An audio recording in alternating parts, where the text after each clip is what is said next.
Assalamualaikum warahmatullahi wabarakatuh. Perkenalkan, nama saya Sugi Astira. Saya dari kampus Institut Teknologi dan Bisnis Maritim Balikdiuma Makassar. Video ini adalah tugas saya di mata kuliah Kimia Dasar, yaitu video tentang penjelasan alat-alat gelas atau instrumen yang ada di laboratorium. Yang pertama adalah beker glass atau gelas kimia terbuat dari gelas, terdapat dari beberapa ukuran, yaitu 50 ml, 100 ml, 350 ml, 500 ml, 1000 ml, dan 2000 ml. Beker gelas tidak digunakan sebagai alat ukur. Beker gelas digunakan untuk melarutkan bahan kimia, wadah penyimpanan larutan, dan wadah untuk memanaskan larutan. Alat yang kedua adalah Erlenmeyer. Erlenmeyer terdiri dari beberapa ukuran, dari 25 ml, 50 ml. Fungsi Erlenmeyer sebagai wadah atau tempat titrat saat proses titrasi. Yang ketiga, tabung reaksi dan rak tabung. Tabung reaksi terbuat dari gelas, sedangkan tabung reaksi terbuat dari kayu. Tabung reaksi berfungsi untuk mereaksikan dua larutan atau lebih. Bisa juga dibantu dengan penjepit untuk memanaskan larutan yang direaksikan.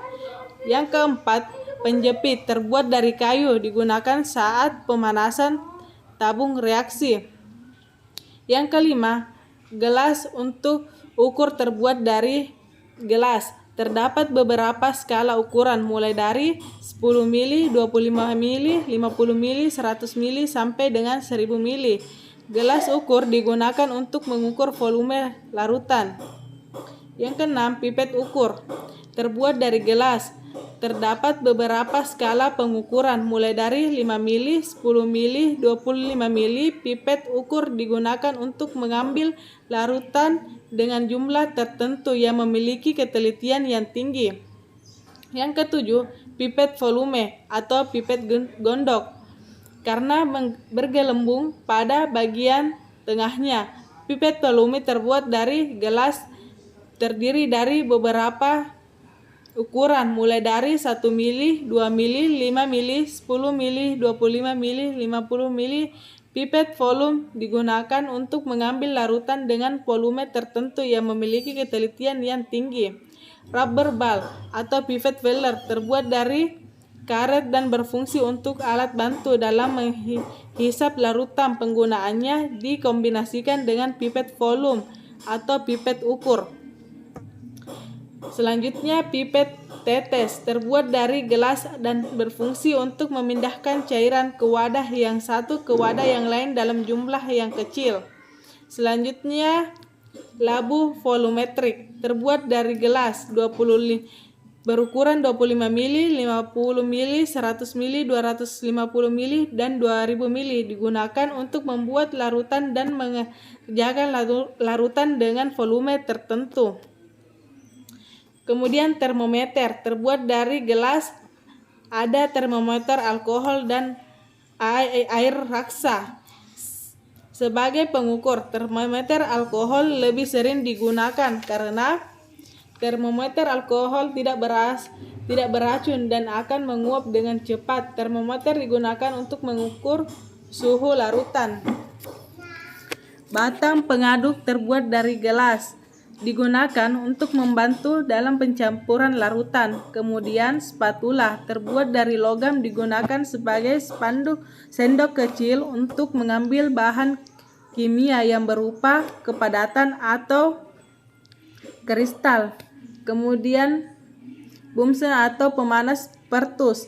Bunsen terbuat dari gelas dan diisikan virtus di dalam berguna untuk alat pemanas. Selanjutnya, kaki tiga dan kasa asbes. Kaki tiga terbuat dari besi dan bentuk menyerupai meja dengan 3 kaki. Alat ini merupakan pasangan dari Bunsen ketika digunakan untuk memanaskan cairan. Kasa asbes terbuat dari kawat atau tembaga atau sem berlapis asbes. Kasa asbes digunakan sebagai alas gelas yang diletakkan pada kaki tiga dan juga berfungsi sebagai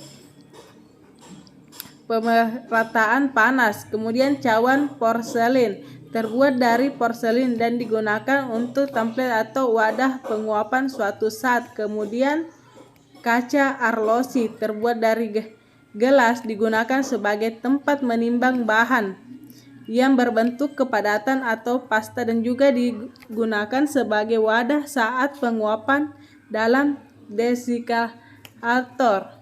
Kemudian mortir dan stamper atau alu terbuat dari keramik dengan ukuran tertentu digunakan untuk menghaluskan bahan kimia. Kemudian buret terbuat dari gelas terdiri dari beberapa ukuran 10 mili, 25 mili, 50 mili. Buret digunakan untuk titrasi di mana terdapat pada ujung buret yang berfungsi untuk menghentikan titrasi. Kemudian statif dan klem terbuat dari besi atau baja. Statif berfungsi sebagai penumpang sedangkan klem berfungsi sebagai penjepit. Statif dan klem digunakan untuk menjepit dan menopang berat saat proses dehidrasi. Kemudian coron tersebut dari gelas digunakan untuk alat bantu dalam memindahkan larutan khususnya yang berukuran kecil dan juga bisa digunakan untuk menaruh kertas saring dalam proses penjaringan. Kemudian plat tes keramik putih digunakan untuk melihat hasil endapan atau warna dari suatu hasil reaksi. Sekian dari saya, kurang dan lebihnya mohon dimaafkan. Wassalamualaikum warahmatullahi wabarakatuh.